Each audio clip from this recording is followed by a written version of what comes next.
What are you going to do if you get in a war with China? You know, go to them for your steel, are you? So I applaud the direction he has taken this country. And the Democrats are absolutely freaking because they understand that he's successful, he is going to realign American politics. He's going to get a big chunk of the black community back into the Republican Party. He's going to get a whole lot of those white union guys out in Pennsylvania and Ohio, the white working class, who are going to switch from Democrat to Republican, and he's going to destroy their base.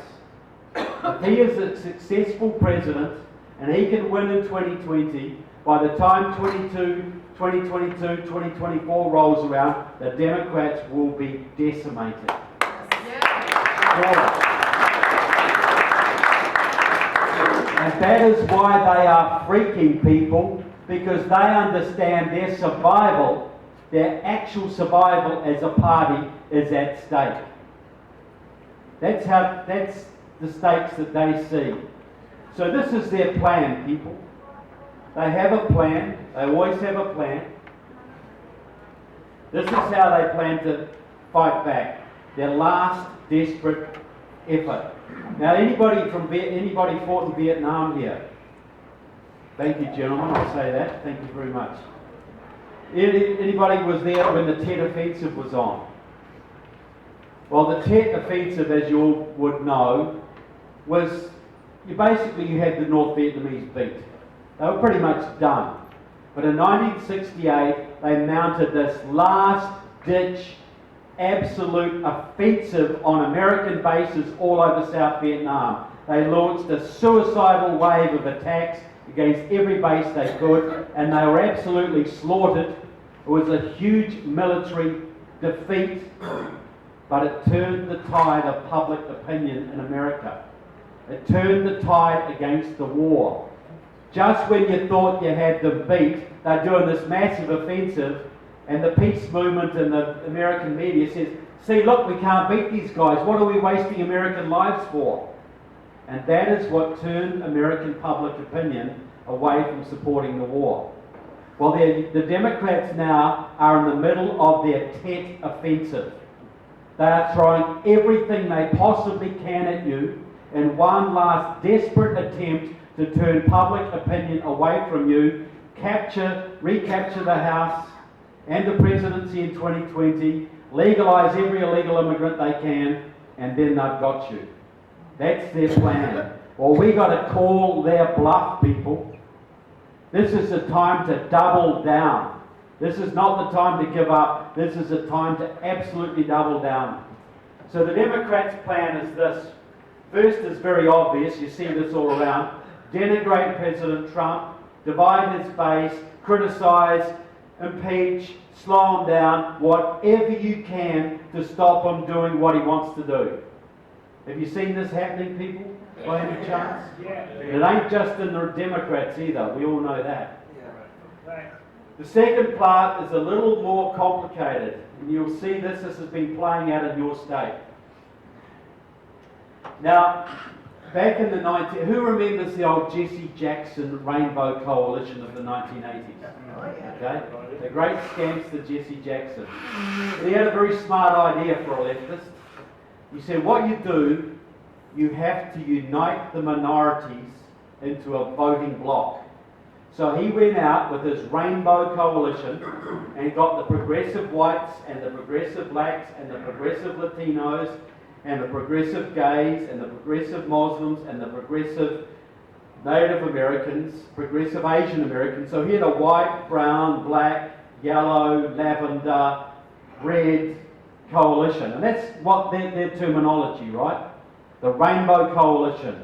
And he got 7 million votes in 1988 and came fourth in the Democratic primary. But see, in those days, minorities in this country were roughly 12%. Today, they are 38%. Right? So the Rainbow Coalition strategy is a lot more viable today.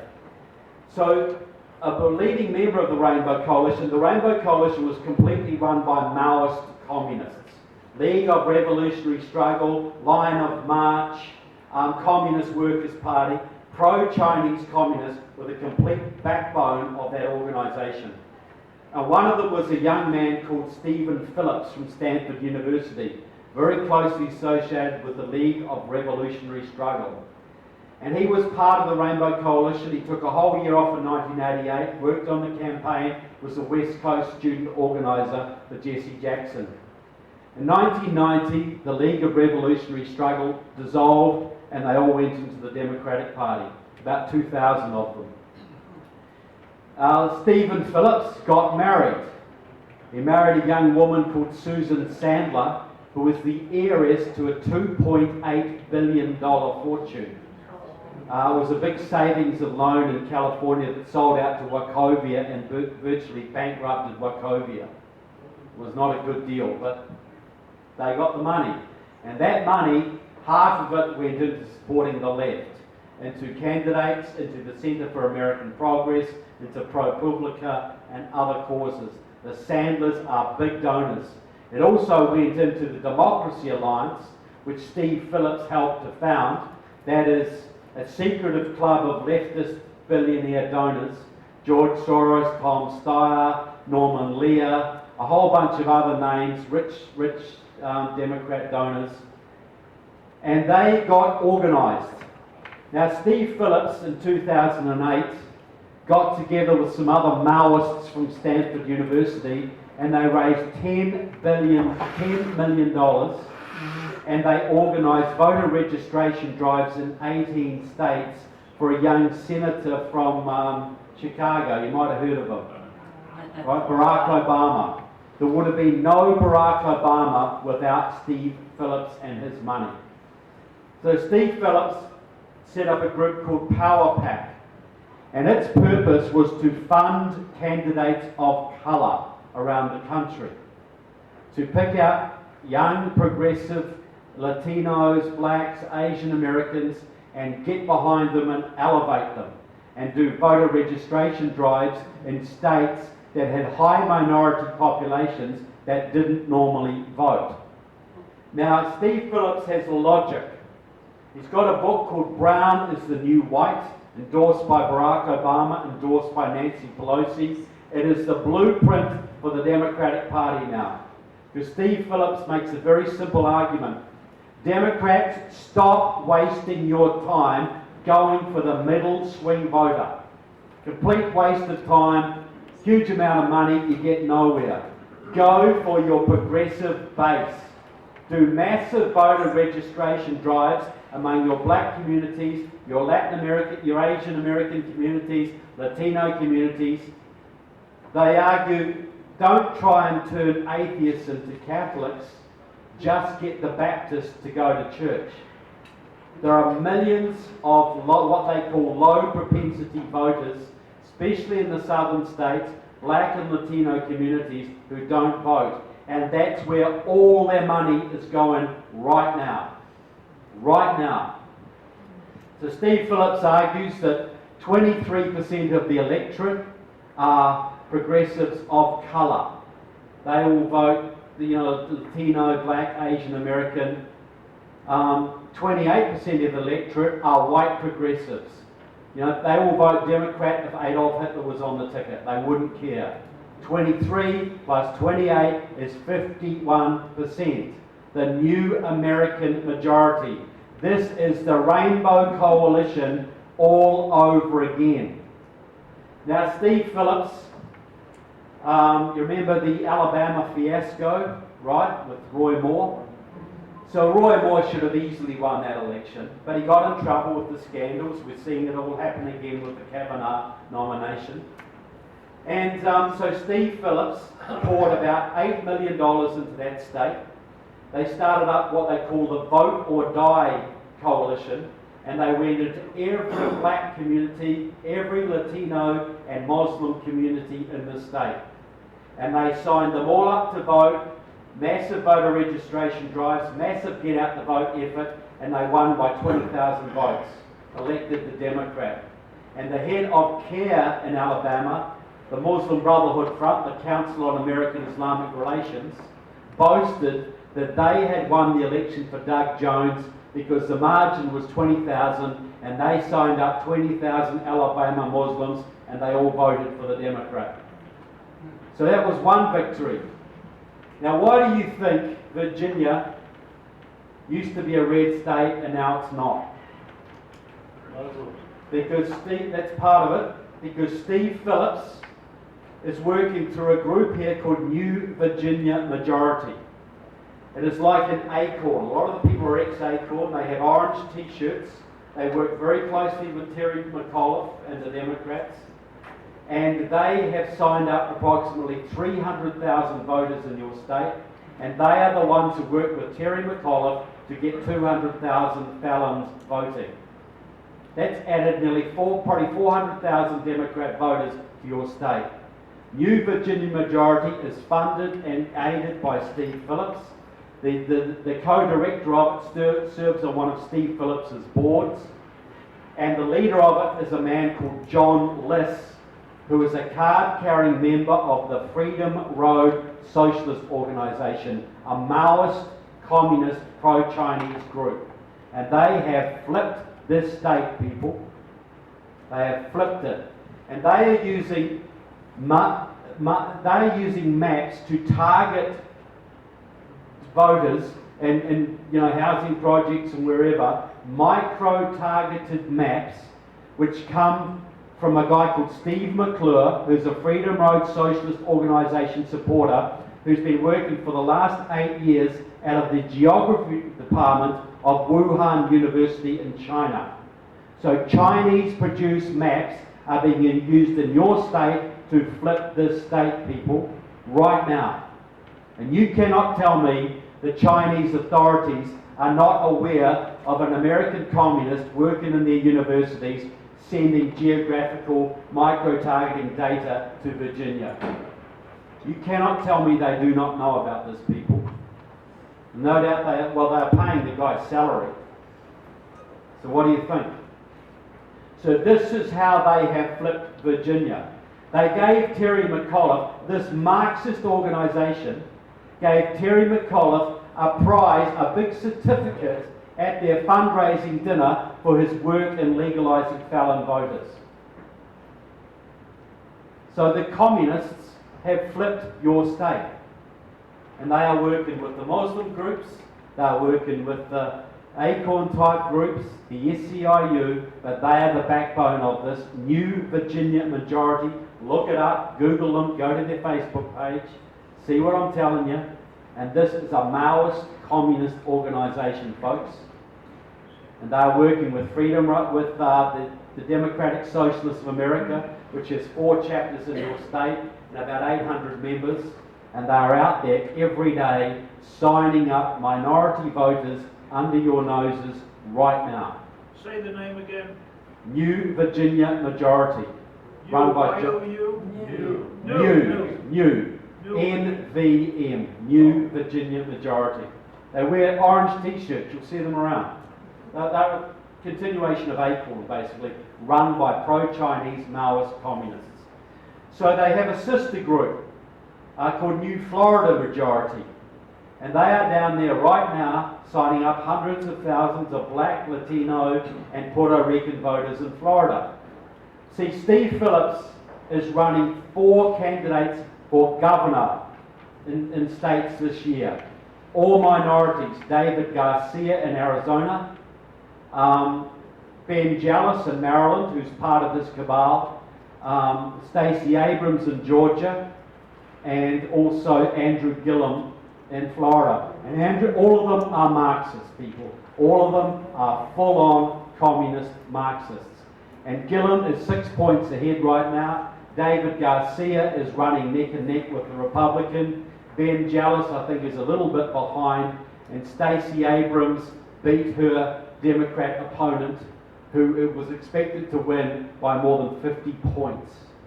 And it is all based on signing up large numbers of black, Latino voters, running a minority candidate and rerunning the Rainbow Coalition strategy.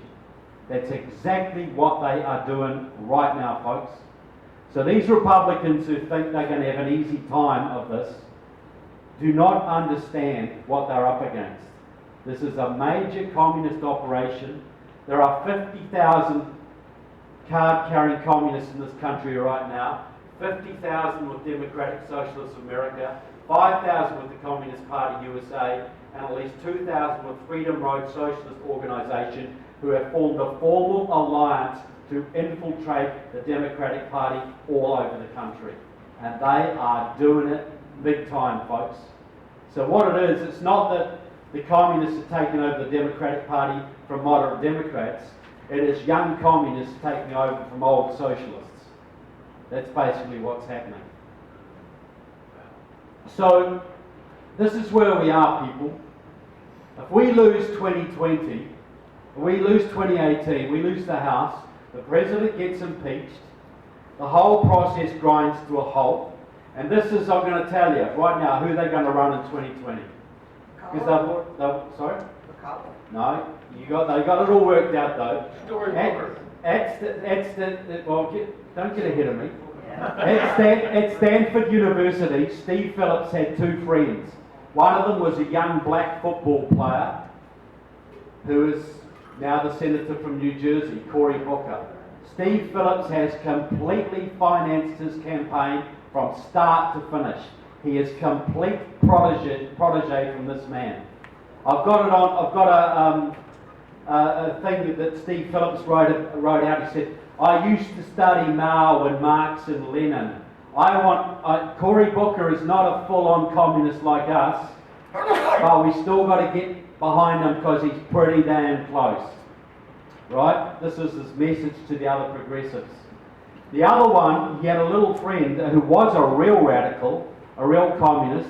She became a top leader in Hillary Clinton's campaign, and her husband, at Steve Phillips' recommendation, was a senior official in the Justice Department under Eric Holder. Her name was Maya Harris. You know her sister, Kamala Harris. Kamala Harris is a complete protege of Steve Phillips. He has funded her career right from the word go. So you've got two candidates of colour who are going to be on that ticket. At least one of them will be on that ticket for sure. They're going to run the Rainbow Coalition strategy. They're going to promise amnesty for all the illegals, and they're going to mine the minority votes in every state. And they aim to win with 51, 52, 53% of the vote. Then they're going to legalise every illegal they can, and they're going to open the doors to refugee resettlement from the Middle East and America is pretty soon like Venezuela. Does this sound a little bit far-fetched, people, or a little bit, way too far out there? Right on target. So this is exactly what they're doing.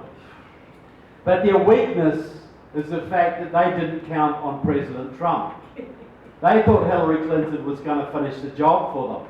They were so confident and cocky, they took basically the conservative voting base and sane Americans for granted.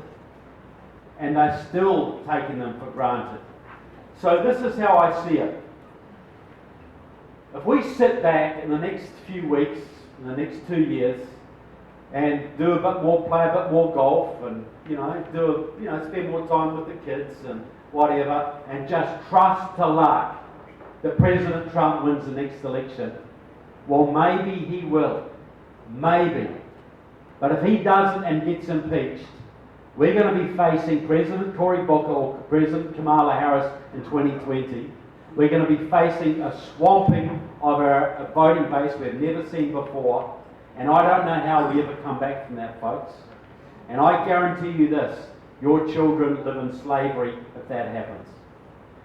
But if we win the second game of the World Series, if we double down, people, and we hold the House in 2020, and you got some very vital races in the state, people, Dave Bratt, and you've got to defeat that Leslie Coburn, and Annette Spanberg and all those others. We got some vital, and of course Corey Stewart.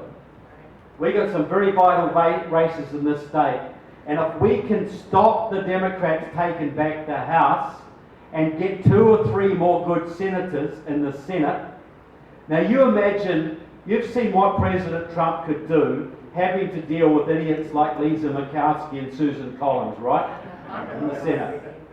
Imagine what he could do if he didn't have to rely on those people. If he had to do over the next 2 years. It's going to go one way or the other. So if you do nothing, it's going to go down the toilet eventually.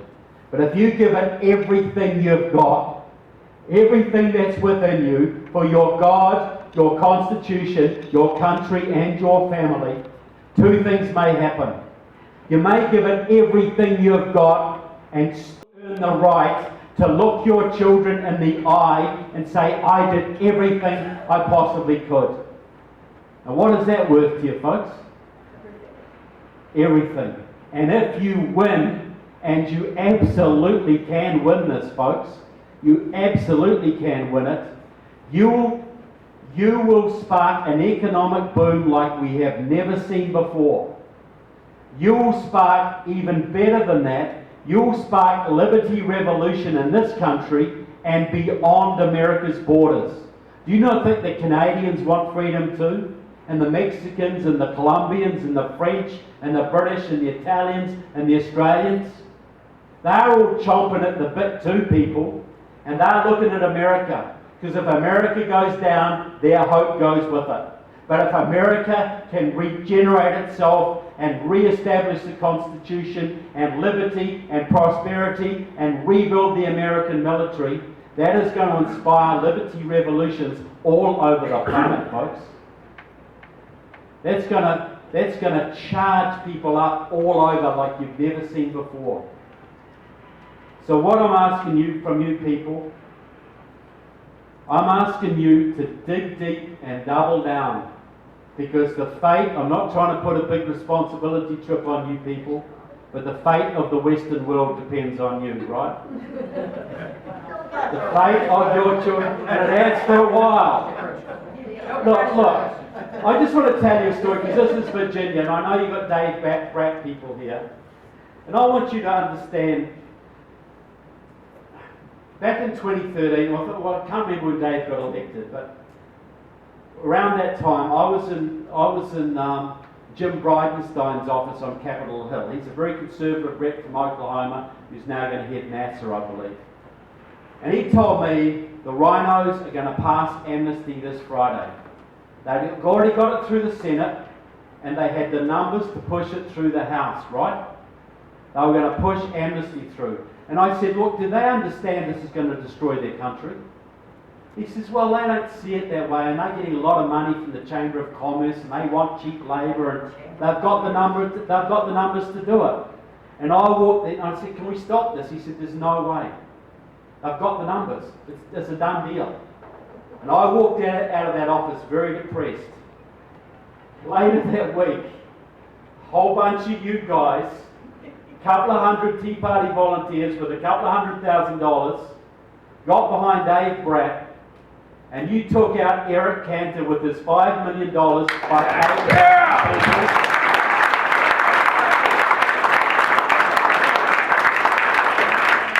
And amnesty was dead the next day because they all freaked out. The rhinos panicked, amnesty was dead, and you saved the country. A couple of hundred Tea Party volunteers behind Dave Bratt saved this republic. And I don't think some of you understand what you did. But you gave this country another chance, folks. So don't ever tell me you can't make a difference. Damn right. Because you make a hell of a difference, people. Super difference. So this is what I'm saying. We do nothing, we're in for big grief. We're all in for big grief. But if we give it everything we got, you can give your children not just the amazing country that you inherited, but one even greater. You can spark liberty revolutions not just in your country, but all across the planet. Is that worth fighting for? Yes. So I want to say to you folks, thank you so much for what you do for America, for my country, for liberty. God bless America, and God bless Virginia, and God bless the Tea Party. Thank you very much.